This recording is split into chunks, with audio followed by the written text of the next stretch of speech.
Olá pessoal, bom dia, sejam bem-vindos ao último dia, né, de semana de enfermagem. Hoje a gente vai estar com o professor enfermeiro Lincoln, então só vou aguardar ele entrar aqui.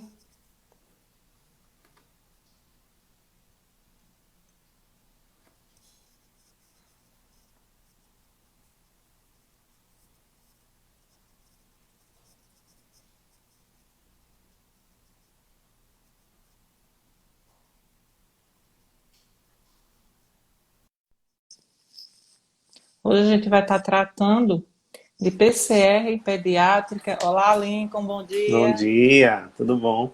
Tudo. Graças a Deus. Estava falando aqui com o pessoal, né? Que a Hum, gente hoje vai tratar de PCR pediátrica, né? Em pacientes isso, com Covid e o manejo em pediatria. correto. Pronto. Só um pouquinho para o pessoal entrar. Uhum. E aí, como é que tá em Brasília? Aqui em Aracaju tá chovendo. Aqui tá frio, Tá frio. Aqui tá chovendo, tive que fechar até a janela tá para não incomodar um começando, pouco. começando o inverno já. Tá fazendo, agora de manhã tá uns 19 graus. Tá bem friozinho aqui já. E vai diminuindo ao longo do dia, né? Sim. À noite tá chegando a 12, 15, então tá bem friozinho. O pessoal tá chegando, né? O pessoal já acordou aí 10 horas. Então já dá para acordar, para estudar, né, para ver novas, aprender novas coisas, discutir também. Tô vendo aqui algumas pessoas conhecidas. Joseís já está online. Professor, um beijo. Deixa eu ver se eu vejo mais alguém aqui. O pessoal reclama quando eu não mando beijo, mas, gente, não dá, ó. Mariângela também é professora, tá online, né? Deixa eu ver se eu conheço mais alguém aqui, tá, gente? Se eu não conhecer, peço perdão. Às vezes também não dá pra ver todo mundo. Renata já mandou beijo também. Ah, deixa eu ver se tem mais alguém aqui. Esse projeto Ebicel, eu não sei quem é, porque não tem o nome da Professora pessoa. Vilma Tá Rezende aí também. também? Tá como Nutri Viviana Oliveira. Ah, tá. A professora Fima é demais. Ah, tô vendo agora. Enfermeira Gislaine Cunha também. Sim, sim. André Exato. Centenário. Professora José Ilse falou aqui. Professora, um beijão, viu? Muito tempo que eu não a vejo. Fixa o tema. Então, estão pedindo, Denison, para eu colocar o tema aqui e fixar, porque quem vai entrando vai sabendo o tema. Aí você pode digitar aí. Deixa eu ver se tem mais alguém. Bom, o pessoal tá chegando, já temos quase 50 pessoas. Ela falou agora, a professora Vilma, que tá no Nutri Viviane, né? Rio de Janeiro pra... Olha, tem até Rio de Janeiro aqui, viu? Carlinha Souza. Aí, Carlinha, Você seja trouxe bem-vinda. todo mundo, Lincoln. Ó, Maria Ângela ele me notou. Claro, eu noto todo mundo, gente. Às vezes não dá pra falar, ó. Maria maravilhosa. Tarcísio, um abraço, Tarcísio, tá aí também. Tarcísio é enfermeiro, formou na UFES. Ana Cristina Budi também entrou, professora. Tá todo mundo aí. Então, Denis, quer que eu digite aqui ou você digita o tema? Ah, você já Digita aí. colocou. Eu Já vi. coloquei o tema, mas eu não estou conseguindo Aí fixar você aqui. aperta em cima. Não conseguiu, não? Porque eu não posso fazer isso. Só você. Opa, virei a câmera. Eu Ó. também. Aí. Não, mas você aperta em cima do tema e ele. A não ser que tenha. Que o Instagram mudou algumas coisas nos Pronto, últimos achei. É dias, né? porque o iPhone Agora. acaba que. Ficou. Pronto, fixou. Então, acho que já dá pra começar, né? Você já tem 50, Isso. 50 pessoas, o pessoal vai chegando aí. Quer que eu comece a falar? Você pergunta alguma coisa? Como é que a gente Então, vai fazer? eu vou deixar que você se apresente, né? Você tem um Tá. vasto currículo, então fique à Uhum. vontade para falar sobre você. Tá bom, gente. Então, bom dia a todo mundo, né? Eu acho que a live vai ficar salva depois, né? Vai. Denison, na página No da IGTV. UFES. Se você mandar para mim, eu tento postar na minha também. Tá, Aí a gente deixa salvo nas duas, tá? tá ok. Então, muito obrigado pela participação daí de quem já está na sala, quem está chegando agora. Então, eu me chamo Lincoln, sou enfermeiro formado na Universidade Federal de Sergipe, mas moro atualmente em Brasília. Tem 10 meses que eu estou aqui. Vim embora para tomar posse num concurso da Câmara Legislativa aqui do DF, no cargo de consultor técnico legislativo, né? Em Sergipe, eu trabalhava no Tribunal de Contas do Estado e trabalhava na emergência pediátrica da Prefeitura de Aracaju, né? Então, assim, na minha vida profissional, eu dei muita aula de pediatria, inclusive na UFES, né? Fui professor de Professora Aglaé. pediatria. Inclusive, eu substituí a professora Aglaé por um período, né, que ela ficou afastada. E foi nesse período que eu finalizei minha participação na UFES como professor, né? Foi no último período que eu dei aula, foi em 2013.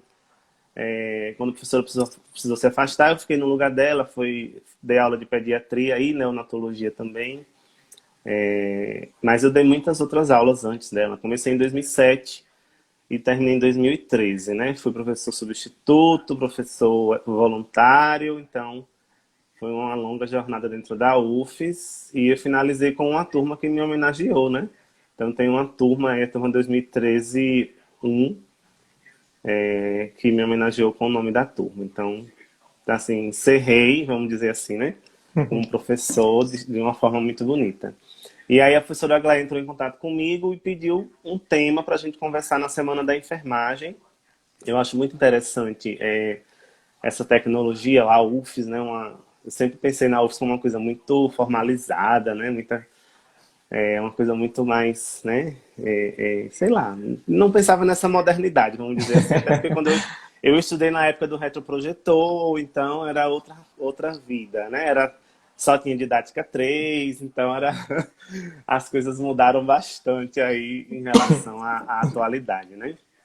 Inclusive, lutei muito para mudar currículo, que eu era do centro acadêmico também, né? E aí eu sei que esse currículo que eu ajudei a montar foi implantado há pouco tempo, né? Então tem meu dedinho aí também Que no bom. currículo novo, né? Então é uma história longa com a UFES. Fiz mestrado na UFES também, em biologia parasitária.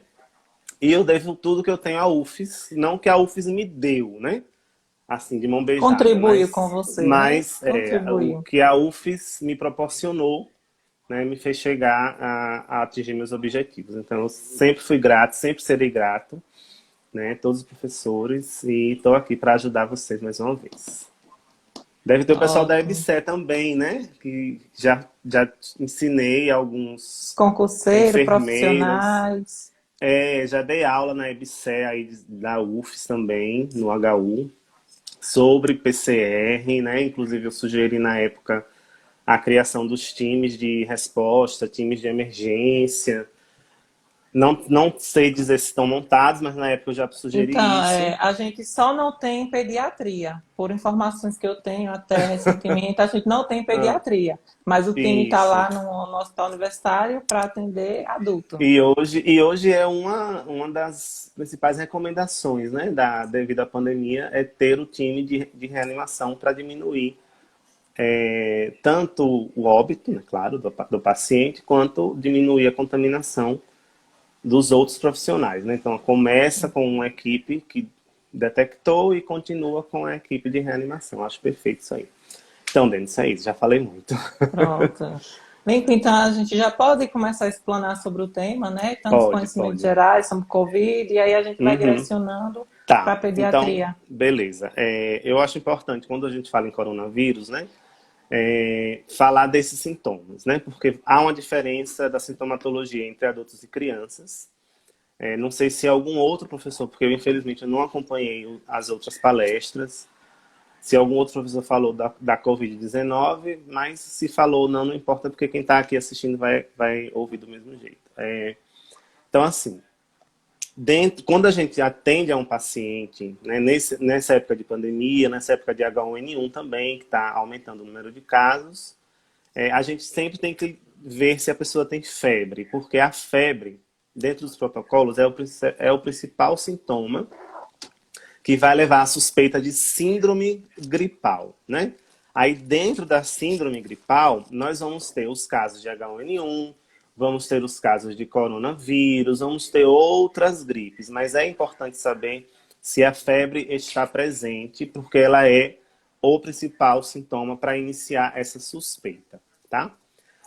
Associado à febre, nós temos, no caso do novo coronavírus, da Covid-19, o cansaço, né? O cansaço físico Então, aquela prostração, né? Aquela indisposição.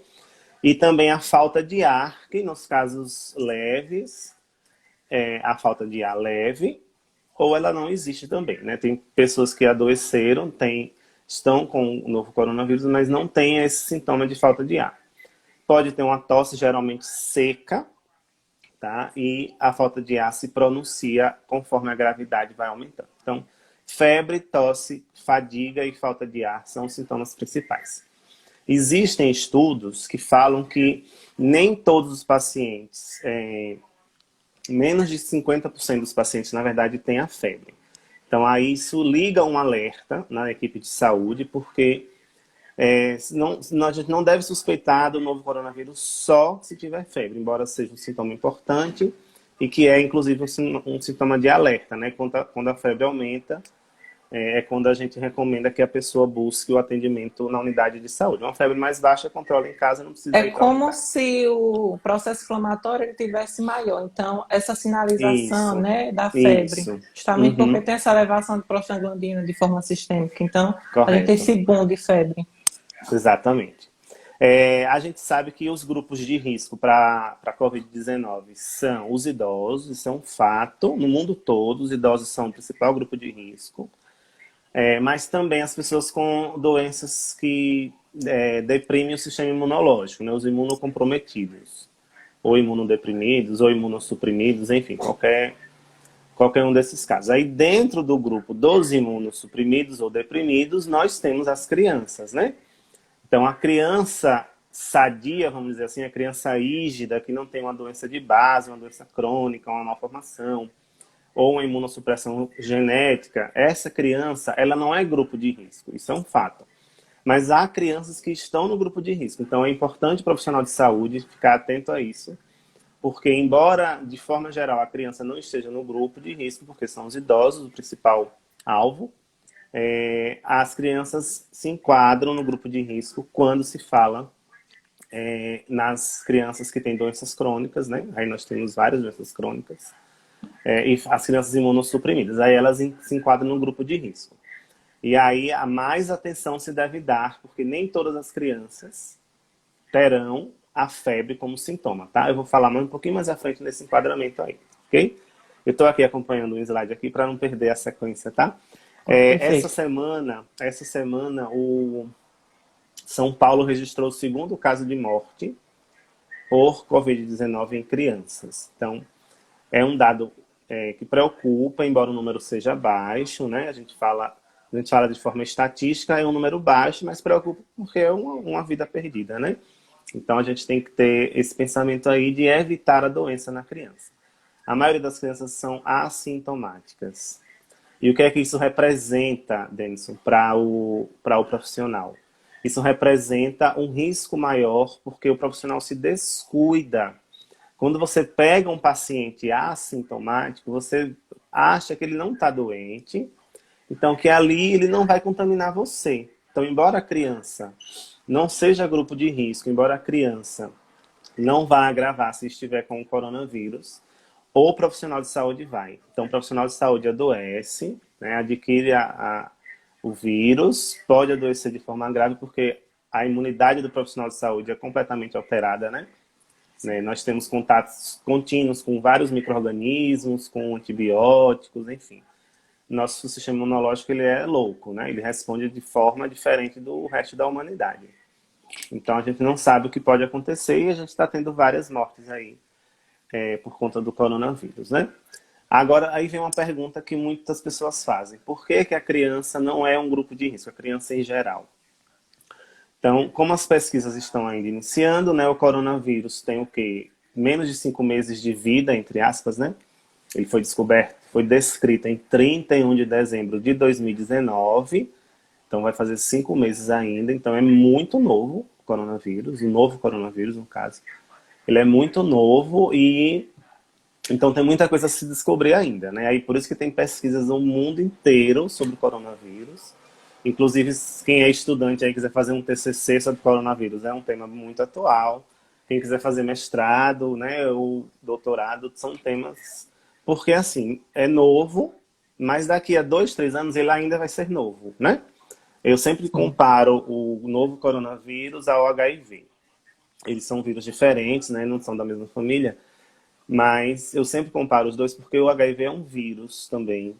E eu lembro, ele foi descrito há mais ou menos 30 anos, né? E até hoje não se tem uma cura para o HIV, não se tem uma vacina para o HIV, né? Então isso pode acontecer com o novo coronavírus também. Né? Existe a esperança, porque as pessoas comparam muito ao H1N1, que o H1N1 teve logo uma vacina, já tem um antiviral eficiente, né? Que é o Tamiflu. E aí as pessoas comparam muito a ele. Pode ser assim também, claro, espero que seja, mas pode ser igual ao HIV, que está aí até hoje, né, preocupando as pessoas, é uma pandemia também, né? Já que afeta o mundo todo, embora não seja esse nível de infectividade, mas está preocupando do mesmo jeito, ok? Lincoln, você falou a Pode questão falar. do profissional que ele não sabe que até o momento, a certo momento ele não sabe que a criança está infectada, né? Porque a gente não Sim, tem o diagnóstico da criança rápido. A criança procura o serviço, mas a gente não tem esse diagnóstico rápido. E aí me faz lembrar a situação de suspensão de aulas. uhum, Porque se a gente tem crianças infectadas que são assintomáticas ou oligossintomáticas, o que vai acontecer? Ela, além de transmitir, né, que está passando em casa, com a sua família, ela vai estar transmitindo para as outras crianças. Que a gente sabe que essas isso, doenças comuns na infância, elas acabam, né, se disseminando rapidamente por esse contato. isso, em escolas e creches, né? É por isso a importância do fechamento das escolas e creches, que aqui no Distrito Federal, por exemplo, esse fechamento começou em março, acho que foi dia 12 ou 13 de março. Acho que foi o primeiro governador que decretou alguma medida para diminuir a contaminação. E ainda não tinha caso confirmado aqui no Distrito Federal, mas ele já decretou, acho que foi 12 de março, foi na quinta-feira, o fechamento das escolas e faculdades, né? E a gente vê muitas pessoas contrárias a isso, dizendo que, mas se a criança não é grupo de risco, por que que fechou as escolas? Exatamente pelo que você falou. Porque em espaços confinados, como escolas e creches, faculdades também, o ritmo de disseminação do vírus é muito mais rápido. E essas crianças não vão ficar na escola, elas não vão ficar presas lá, elas vão sair dali e vão voltar para casa e vão ter contato com adultos, com idosos, com pessoas imunocomprometidas, com crianças, e isso vai se multiplicando e aí o vírus se espalha muito mais rápido, né? Então, é por isso a importância da medida. Tanto é que agora na Europa, alguns países estão reabrindo as escolas e mudaram horário e diminuíram turma. Então tem uma série de medidas aí, sempre pensando em evitar, mesmo a criança não sendo grupo de risco, ela é fonte de contaminação, né? Para contaminar outras pessoas, tá? Denison, tem uma estatística que eu peguei do Ministério da Saúde falando do número de crianças internadas esse ano por síndrome respiratória aguda grave, né? Que é a SRAG, S-R-A-G. A SRAG, ela pode estar presente na Covid-19, mas ela também está presente em outras síndromes gripais, como a do H1N1. Então, nós temos o principal grupo internado é o de crianças de 1 a 5 anos, toda doença respiratória é assim, né? 1 a 5 anos é, dentro do público infantil, o grupo que mais se interna. Nesse caso aí, se aproxima das 6 mil crianças internadas. Então, é um número muito grande, tá? Um número muito grande.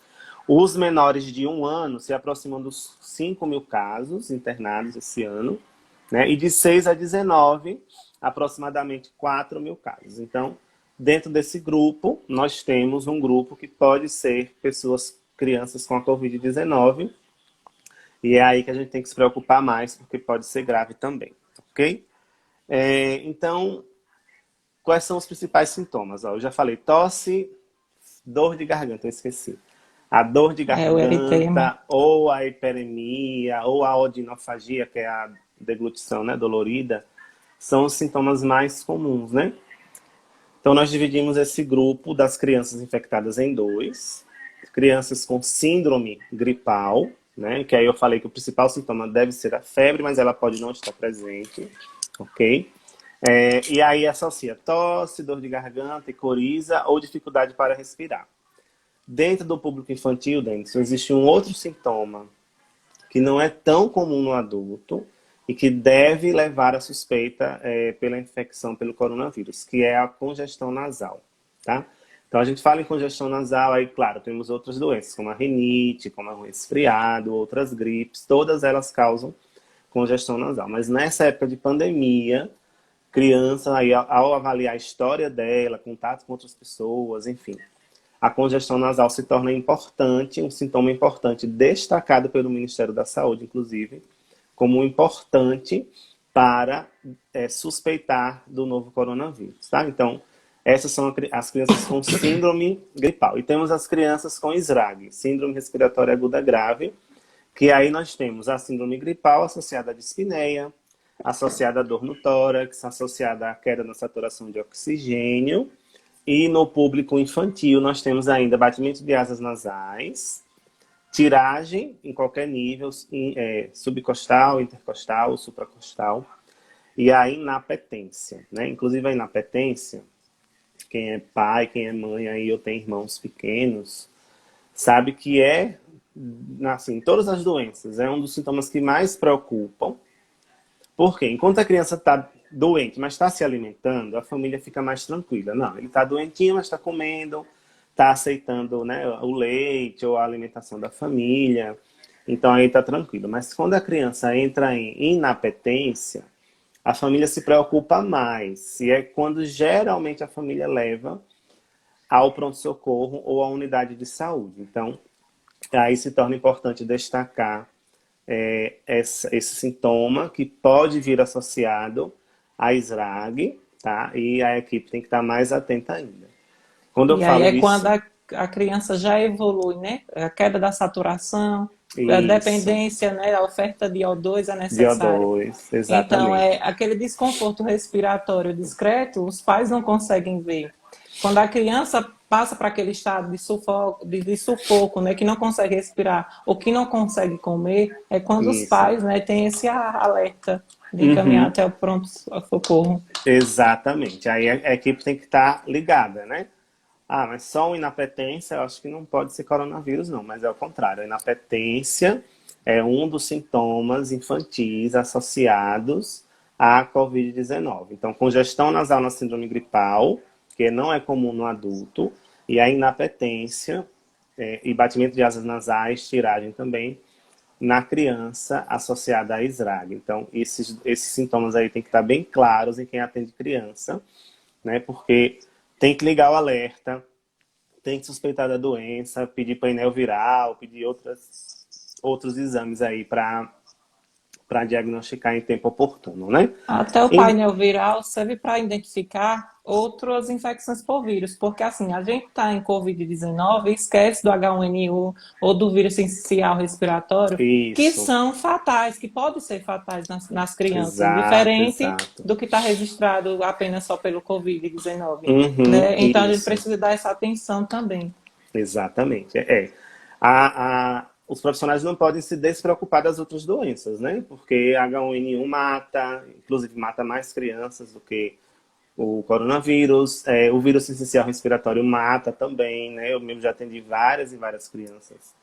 Nessa época, agora até agosto, em Sergipe, é um boom que tem de bronquiolite. Então, tudo isso tem que estar associado aí.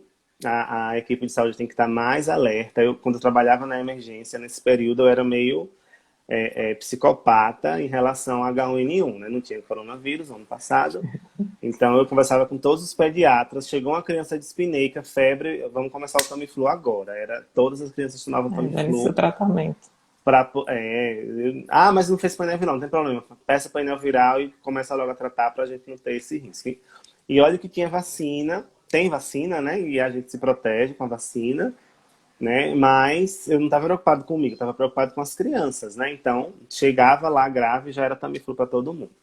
Bom, outra estatística que tem em relação ao novo coronavírus é que 90% das crianças portadoras são assintomáticas ou oligossintomáticas, né?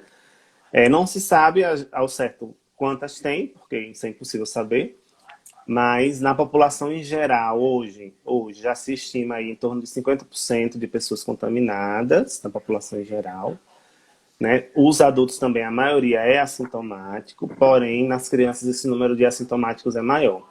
chega a 90%, né? E aí, só lembrando, ser assintomático é bom para quem está portador, porque ele não vai agravar, mas é ruim para quem está ao redor dessa criança. Por quê? Essa criança assintomática, que ninguém sequer suspeita que está doente, ela vai transmitir para outras crianças, aí o ciclo, né, se propaga, ela vai transmitir para os seus pais e avós, que podem ser pessoas do grupo de risco, e ela vai transmitir para nós profissionais de saúde, né? Então, a ideia de falar hoje sobre essa doença foi alertar a quem está assistindo aí, que a maioria é profissional de saúde, para que esses colegas se protejam mais, mesmo diante de crianças assintomáticas. Geralmente a gente não pede exame para detectar doenças de nenhum tipo numa criança assintomática, porque ela não está doente, né? Então a criança está ali, normal, vamos dizer assim.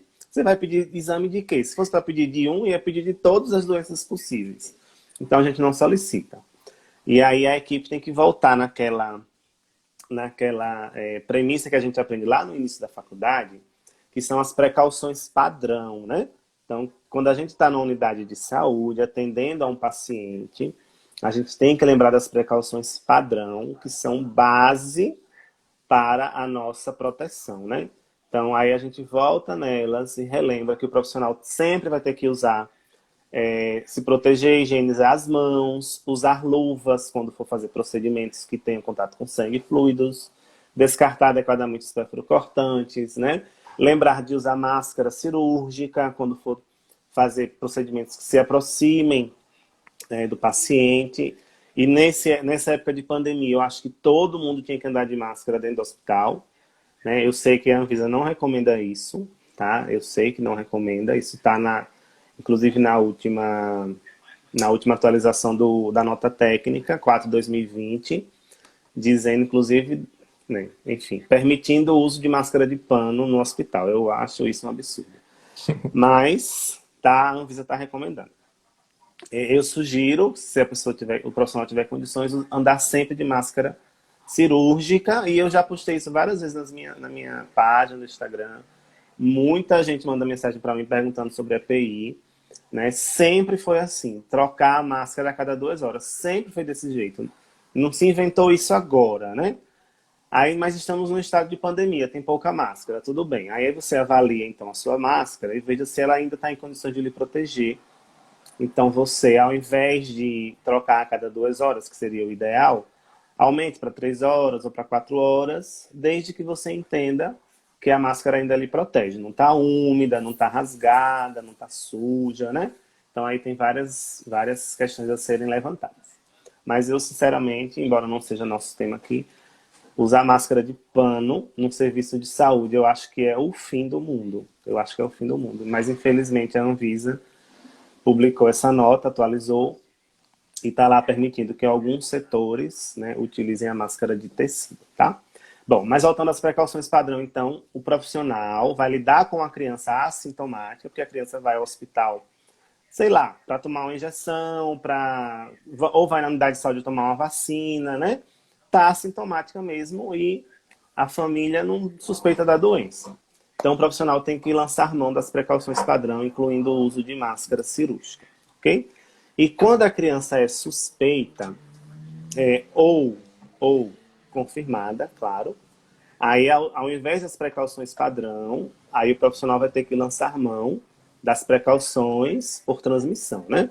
Então, as precauções por transmissão, aí nós já temos a por contato, né, também inclui a proteção com uso de avental impermeável, com uso de luvas de procedimento, né, para procedimentos, óculos de proteção.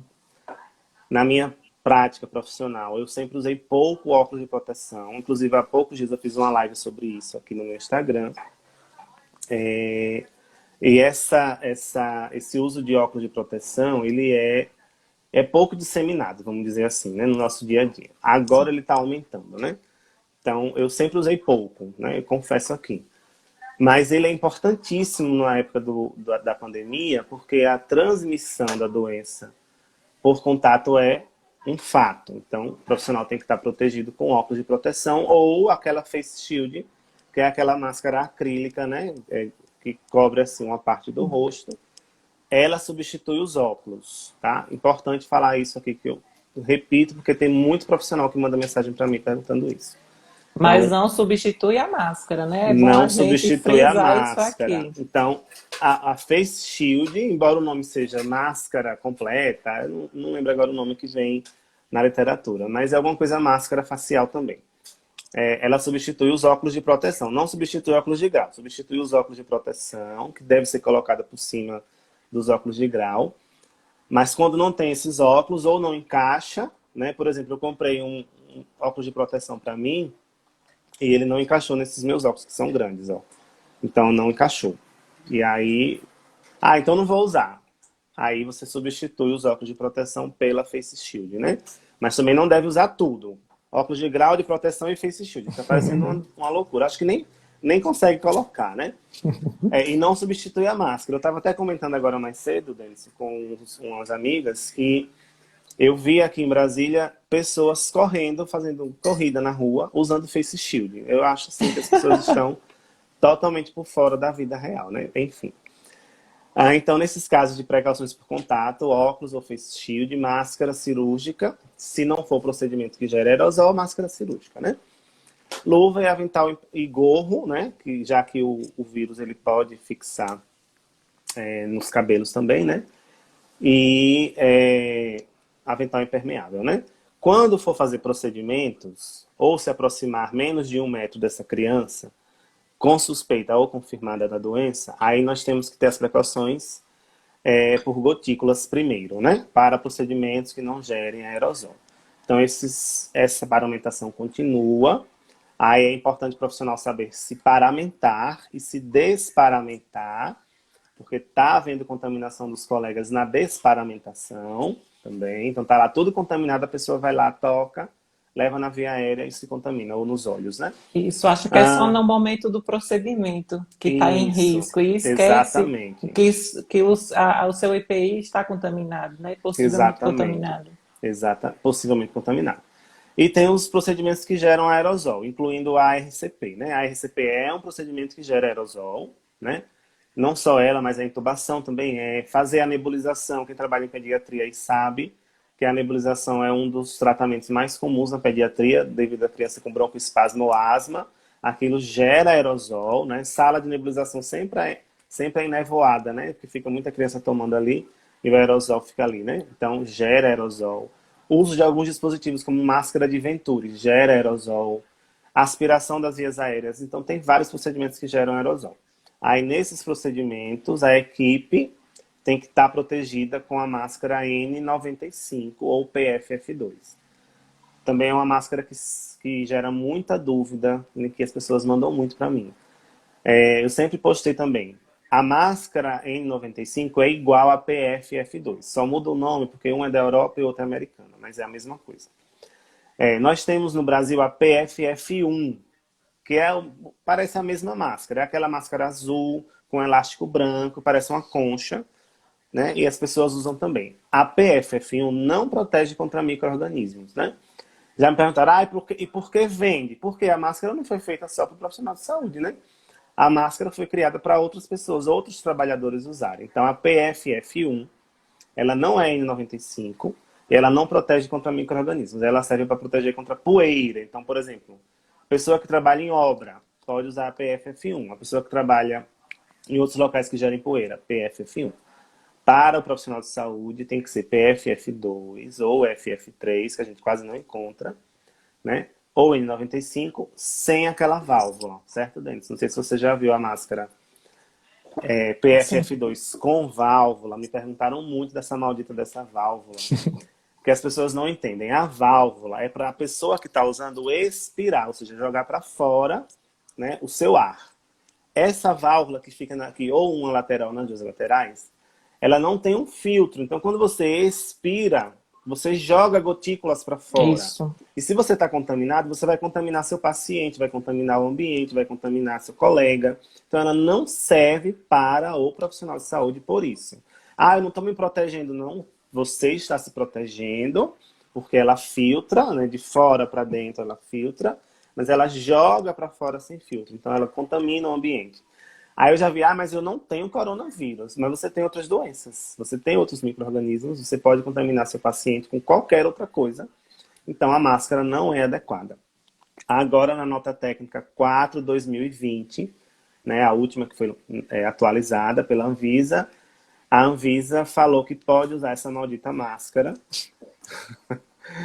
com cautela, avaliando a necessidade, exceto em centro cirúrgico. Então, mas está corroborado que ela não serve, mas a Anvisa liberou por conta da pandemia, entendeu? Como ela liberou várias outras coisas por conta dessa pandemia, né? Assim, a Edna colocou mais acima que os Hum, hospitais, né, os gestores estão economizando na questão do material. A gente entende esse lado de economizar pela falta de produção. Só que a gente tem que ressaltar isso, o cuidado que deve ter. Então, acaba que talvez a Anvisa, essas normas técnicas acabam, né, facilitando, né, dando a possibilidade de usar outros EPIs, outros métodos para se proteger justamente, talvez, por causa dessa falta. Mas isso não é verdade. justificativa para não deixar de se proteger. A gente tem que se Exato, conhecer e se proteger. Tem uma premissa agora, na época da pandemia, que está sendo muito divulgada pelos profissionais da emergência, que é: não existe emergência numa pandemia. Ou seja, antes de você atender o seu paciente, né, a gente não é herói, embora as pessoas falem, o profissional de saúde é herói, vocês são heróis. A gente não é herói não morre, herói não adoece. Né? O profissional de saúde é profissional de saúde. Então existe uma premissa que diz: antes de você atender aquela pessoa que está doente, você tem que se proteger. Então, você primeiro se protege de forma tranquila, né? E esse é o primeiro ponto de todos os protocolos. O uso adequado dos EPIs. Depois, você vai começar a atender, É né? aquela questão de Então, segurança da cena que a gente tem que avaliar primeiro. Então, isso. avalie a segurança da cena. Depois que eu estiver protegido, aí eu vou iniciar meu atendimento. Exatamente, exatamente. Então, isso agora está mais destacado ainda devido à pandemia, né? Eu coloquei aqui uma listinha, não dá para mostrar a vocês, mas eu vou falar os motivos que levam os profissionais de saúde a se contaminarem na pediatria. Primeiro, falta, como a colega falou aí, ou restrição de EPI, isso é uma realidade, então tem pouco e o profissional acaba trabalhando. Superlotação das unidades de saúde também. O desconhecimento dos protocolos ou protocolos confusos. Por exemplo, a Anvisa toda semana atualiza essa nota técnica 4/2020. E a desvalorização da doença no público infantil, né? Quem trabalha em pediatria ou quem gosta de criança sabe. Chegou uma criança bonitinha, a equipe toda se aproxima, ai, como ela é lindinha, bota no braço, né? Faz chamego com a criança, fica mais próxima da via aérea, não se preocupa com a doença. Lembrando que a maioria das crianças são assintomáticas, e aí os profissionais adoecem, né? Então, esses motivos aí são fatos, né? E a gente tem que estar mais atento ainda às precauções, ok? Só para a gente não perder tempo. O que fazer com crianças suspeitas, mas com casos leves? Tratamento ambulatorial, tá? Uso de antitérmico domiciliar, então pode ser paracetamol, pode ser dipirona, ou ibuprofeno também pode ser usado, desde que a criança não tenha alergia, claro, né? Ou alguma outra doença que impeça. Mas o antitérmico doméstico pode ser usado se tiver febre. E alguns protocolos, Denison, recomendam usar o Tamiflu. Mas não é a coronavírus, é coronavírus. Mas tem protocolos, isso não é geral, mas alguns. Eu recomendaria usar o Tamiflu, tá? Então, usar o Tamiflu só são 5 dias, via oral, não tem efeito colateral. Usar o Tamiflu ajuda, se for um Até H1N1 já matou, né? pelo desconhecimento da infecção, né? Como você acabou de falar, pode ser o H1N1 e o Tamiflu Exato, é recomendado, é o exato. tratamento para isso. É. Aí nós temos as crianças, casos moderados e graves. Aí essas vão para o hospital, geralmente, para emergência. Diagnósticos diferenciais importantes dessas crianças: pneumonia, tá? SARA e sepse, ok? O que se recomenda para essas crianças? Painel viral, então o mais rápido possível, painel viral, e raio-x de tórax, né? Fora do Brasil é tomografia, mas a gente mora no Brasil e tomografia aqui é exame bem de rico, né? Então, o ideal seria tomografia, mas não tem, faz pelo menos o raio-x, a maioria hoje tem acesso. Lincoln, a E, gente tá vendo agora o uso da ultrassonografia também, justamente Uhum, porque facilita ir ao leito, é mais acessível, justamente por causa dessa questão da tomografia, né? A questão da exposição da criança à tomografia também, o raio-x, e aí, então se vendo essa possibilidade de estar utilizando na emergência o uso da ultrassonografia, para correto. identificar, né? Pode ser usada também, mas é pouco acesso hoje na rede pública, é bem difícil fazer. Drogas que podem ser usadas, ó, isso aí tem que ser protocolado na sua instituição. Não sei como é que está no HU, mas drogas que podem ser usadas. A cloroquina ou hidroxicloroquina podem ser usadas. A azitromicina, geralmente associada à cloroquina. Ritonavir, que é um antiviral. Os anticorpos monoclonais também podem ser usados. E a ivermectina. Então, veja a variedade de drogas que estão sendo estudadas ao redor do mundo inteiro para tratar esse coronavírus, né? Esse novo coronavírus. Então, desde a cloroquina, que está aí uma polêmica, né? Não precisa falar sobre ela, Sim. com a azitromicina associada, o ritonavir, que é um antiviral, que já existia também, os anticorpos monoclonais que estão em pesquisas, até ontem saiu uma pesquisa nova falando que alguém descreveu anticorpos novos aí, perfeito, e a ivermectina, que é um antiparasitário, muito usado, por exemplo, para tratar bicho geográfico, né? Então tem uso também. E outros protocolos usando anticoagulantes nos pacientes moderados ou graves também. Não li nenhuma descrição sobre anticoagulantes em crianças, só vi em adultos, ok? Mas as outras drogas que eu falei têm uso sim em crianças, mas como é um público bem pequenininho, para se protocolar para crianças vai demorar pra caramba, né? Quem trabalha com crianças sabe, inclusive, que tem muitas medicações que a gente usa na criança que não são protocoladas para criança, mas não tem outra forma, ou vai usar aquela ali ou não vai usar nada e Isso. acabou, né? É uma dificuldade que a gente É tem em uma pediatria. dificuldade, então, infelizmente, é isso aí, tá? Outras diretrizes importantes, Denis. Treinar a equipe sempre para se paramentar e desparamentar, tá? Quando eu me paramento, né, eu tô chegando no serviço, teoricamente eu tô limpo, né? Então é mais fácil, vamos dizer, paramentar. Mas desparamentar é mais complicado, porque eu fiz procedimentos, eu entrei em contato com várias pessoas, né? Eu passei em ambientes contaminados. Aí eu vou me desparamentar, eu posso me contaminar ou contaminar meu colega que está no mesmo ambiente. Então, esse treino tem que ser intensivo, tá? E a gente sabe que as unidades de saúde não treinam os profissionais para desparamentar. Às vezes nem para paramentar, nem para desparamentar, né? Então, sugiro aí, quem for EBSER, quem está assistindo a gente aí, conversar com o pessoal da educação continuada, né? Eu conheço as meninas de lá também. Isso, os E, NEPs. e conversar e pedir esses cursos, esses treinamentos, né? Porque senão não vai para frente, ok? Isolar os casos confirmados, isso é óbvio. E usar máscara cirúrgica para quem está esperando. O que é que a gente não vai usar na pediatria? Crianças que precisam de O2. Não sei se Denison já leu sobre isso ou quem está aí assistindo já leu. Quais são os dispositivos que a gente sempre usa na pediatria?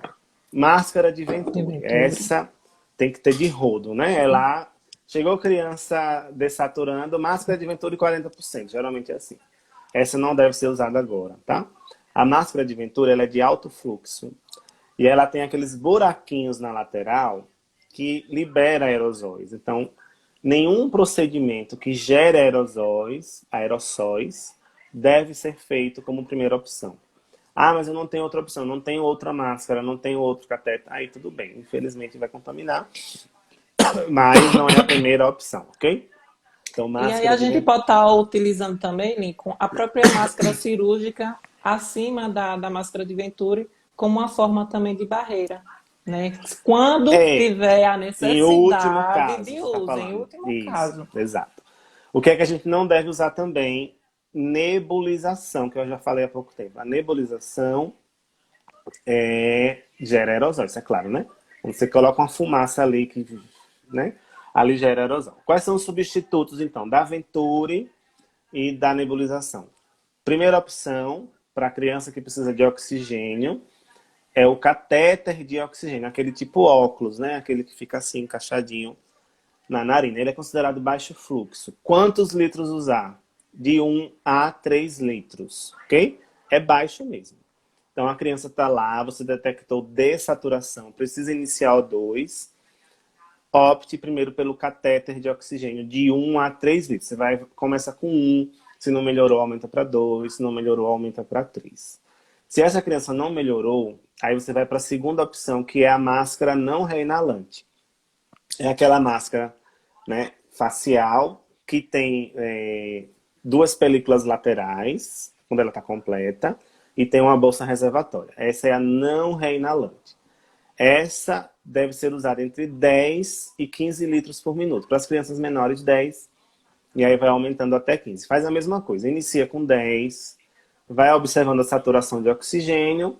Se conseguiu manter acima de 94, tá tranquilo, tá? Para substituir a nebulização, aquela padrão, né? Se deve usar os puffs de broncodilatador com espaçador, né? O espaçador, para quem não conhece, é aquele tubo parece um cano, né? Que de um lado você acopla a medicação e do outro lado o rosto da criança e você dispara o spray, só que ele está num espaço confinado, ele não vai para o ar ambiente. Então, ele é mais seguro do Isso. que... A recomendação, preferível utilizar medicamentos em spray e Isso, deixar de usar a questão das inalações. corretíssimo. Outra coisa que não se deve usar não se deve usar como primeira opção é a ventilação com o ambu, né? Então, quem trabalha na emergência sabe. Chegou alguém com insuficiência, pega o ambu e começa. Não é para fazer assim. Então, tentou o catéter, tentou a máscara, não funcionou, pega o ambu, certo? Pega o ambu, conecta um filtro EPA entre o ambu e a máscara, ou um filtro HMEF também, pode ser um dos dois, conecta. O profissional, ao invés de usar uma mão para vedar, que a gente fala o C, né? Isso. Vedar com o C, ele usa as duas mãos para vedar, ou os dedos, né? E o outro profissional segura a bolsa, tá? Então, um veda bem a máscara, com as duas mãos no rosto da criança. Cuidado para não machucar a criança, claro. E o outro segura a bolsa. Essa bolsa não deve ser apertada do início, tá? Então, abre o O2, no máximo 15, ambu completo, sem apertar. Nesse momento, o ambu vai funcionar como uma máscara, tá? E não como uma ventilação. Então, a princípio, não é para ventilar, é só posicionar o ambu e novamente avaliar a criança. Se essa criança não melhora com o ambu, né, como uma máscara, ao invés de você iniciar a ventilação, você já tem que pensar na intubação. Então, a equipe tem que estar pronta para intubar essa criança. Então, apertar essa bolsa só em último caso, a equipe totalmente protegida, todo mundo de gorro, óculos, máscara N95 e avental. Tem que estar todo mundo assim, não usar umidificador, tá? O umidificador tem que estar seco e só ventilar em último dos últimos casos, tá? Porque você está gerando aerosol para todo o ambiente, que pode contaminar você, seu colega e outros pacientes que estejam próximos, que a gente sabe que tem serviços que não tem como separar, fica todo mundo na mesma sala, então isso gera esse aerosol, tá? Lincoln, e é bom ressaltar a questão da quantidade profissional, porque assim, no emergência Isso. pediátrica fica aquela situação tão enlouquecedora que corre todo mundo para tentar ajudar. E aí a gente Correto. nesse tempo de pandemia, a gente tem que limitar a quantidade de profissional. 4 a 5 Isso. profissionais é o suficiente para que tenha o manejo Menos. correto, né? Até 3 você E consegue dar sim, até conta, 3. tá? Até 3 você consegue dar conta. Bom, isso aí depende novamente do treinamento da equipe, né? Então, novamente, a importância de treinar a equipe, de mostrar protocolo, dizer como é que tem que ser feito, para na hora do vamos ver, a equipe não ficar se batendo e não gerar erros, tá? Então, voltando à questão do ambu, isso aqui é importantíssimo, Denison. A equipe tem que estar atenta. Primeiro, usa a máscara usa o ambu como se fosse uma máscara, O2 no máximo, máscara bem vedada no rosto, tá? E um filtro EPA ou HMEF entre a máscara e o ambu. Se não funcionou, a equipe decidiu ventilar, né? Tá lá, a gente sabe que acontece isso. Ah, não, vamos ventilar, senão ela vai morrer. Aí tem que ter esse cuidado aí adicional de todo mundo estar bem protegido antes de fazer isso aí.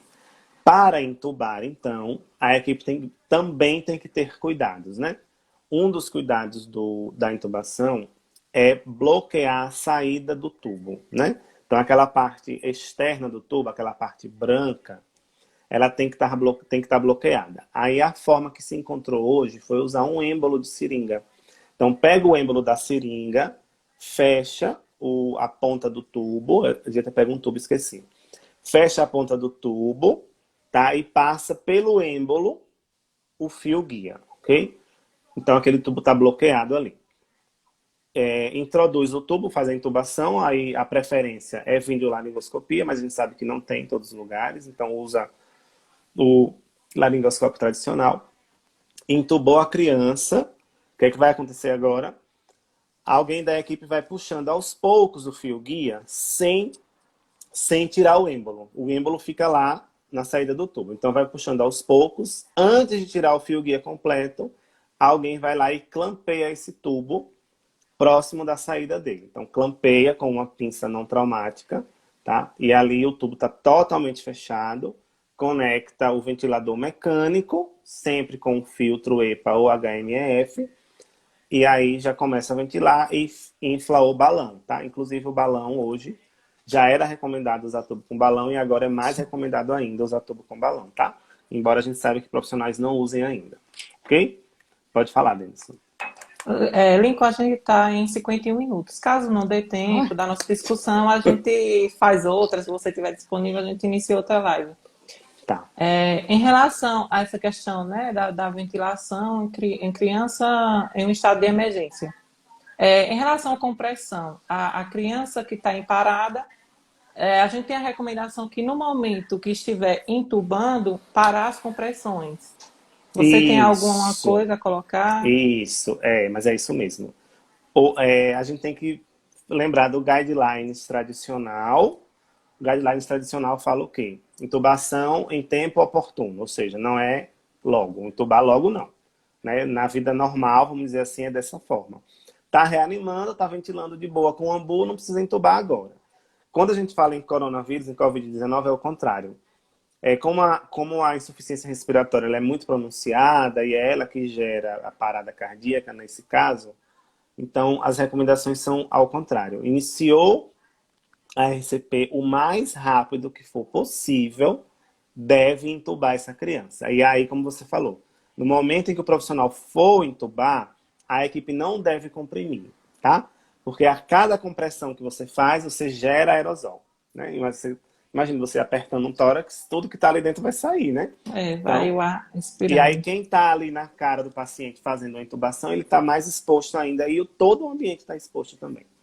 Então, como você falou, na hora que for intubar, que deve ser o mais rápido possível, então aí a equipe para de comprimir e só volta após confirmar que o tubo está posicionado, de preferência usando o tubo com cuff. A exceção são os recém-nascidos, tá? Recém-nascido é sem cuff. Não recém-nascido, ou seja, acima de 29, a partir de 29 dias, tubo com cuff. A menos que não tenha, porque tem serviços mais antigos que tem tubos que já foram comprados há mais tempo, que a maioria é sem cuff. Aí vai usar o que tem, tá? Mas o ideal é com cuff, tá? E os filtros EPA, que é o HEPA, ou agora não vai. HMF. HMEF. São os que são recomendados. O tempo de troca, não sei se alguém perguntou, se alguém falou alguma coisa sobre isso. O tempo de troca desses filtros tem que ser protocolados no serviço, tá? Porque tem tempos que variam de 96 a mais horas. Aí vai variar, ou se entrar sujidade, enfim, tem outros critérios, tá? Mas ele tem um tempo de troca bem variado, ok? E a questão do posicionamento do filtro, né? Na traqueia do ventilador, como destacado aqui pela professora Mariângela. Né? A gente precisa, o profissional precisa estar atento a isso. No momento de Exatamente. desconectar, de clampear tubo, Uhum. né? Deixar o filtro junto com a traqueia, toda aquela situação. Exatamente. Tem que ter muito cuidado nessa manipulação toda aí. Por isso que a equipe tem que estar reduzida, essas pessoas têm que estar muito bem treinadas, têm que estar muito bem apropriadas, né, dos protocolos, porque é o momento em que ela se contamina, né? Então, nem todo serviço tem fisioterapeuta, por exemplo. Eu mesmo sempre trabalhei em emergência sem fisioterapeuta, então era o enfermeiro, o médico e o técnico para fazer tudo, né? Ou eram esses três profissionais ou ninguém ia fazer nada, entendeu? Então, infelizmente, acontece isso aí. Inclusive, saiu uma resolução nova agora do COFEN, É a 639, eu acho que é 639 2020, que autoriza, né? Eu já fazia isso a vida toda, mas agora o COFEN autorizou. Eu acho que não autorizou, mas ele confirmou, vamos dizer assim, né? A possibilidade do enfermeiro manipular o ventilador mecânico, além de montar e desmontar, testar, manusear parâmetros. Eu sempre fiz isso aí a vida toda. E agora, com a resolução COFEN, devido à pandemia, claro, aí o COFEN está regulamentando, né? Dando mais segurança aos profissionais. Mas não adianta só ter a resolução se as pessoas não estão treinadas, né? Treinadas, né? Então tem A que gente, ter. por exemplo, na graduação, a gente não trabalha tanto com ventilador mecânico, né? Como, né, programar o ventilador mecânico para aquele Uhum, paciente. Então, é treinamento isso. profissional mesmo no serviço. Uhum, exatamente. Ó, tem aqui, ó, Elisângela. Pacientes em uso de VM por longos períodos precisa de TQT? Em tempos de Covid, como fica? Não, Elisângela. O mínimo de manipulação possível da via aérea, certo? O mínimo possível, ok? Imagina, para inserir um TQT, o número de aerosóis que é gerado, né? E o tempo que a pessoa ia ficar sem ventilação naquele período. Então, o mínimo possível. Não deve ser. Não E deve ser um assim, padrão. se a criança ela está estável com o uso do tubo, né? Então, Sim, mesmo que passe a quantidade de dias que seja recomendado com o tubo para a troca de um TQT, se o paciente está estável, mantém o tubo e aí dá isso. seguimento ao atendimento. Corretíssimo, corretíssimo. Tem mais alguma pergunta, Denison? Deixa eu ver se tem aqui. Se alguém mandou alguma coisa para vocês. Deixa eu só passando aqui, tô lendo aqui, tá? Pronto. Alguém comentou aqui que seria mais uma atribuição em relação ao ventilador mecânico. É, colocando minha opinião é o seguinte, realmente é mais um serviço, né, para a gente da enfermagem, talvez possibilite que não tenha um profissional fisioterapeuta no serviço, porque a gente acaba é, pegando essa função. Mas assim, eu acho que o enfermeiro, né, ele deve ter conhecimento sim sobre ventilação mecânica, até para saber avaliar o seu paciente.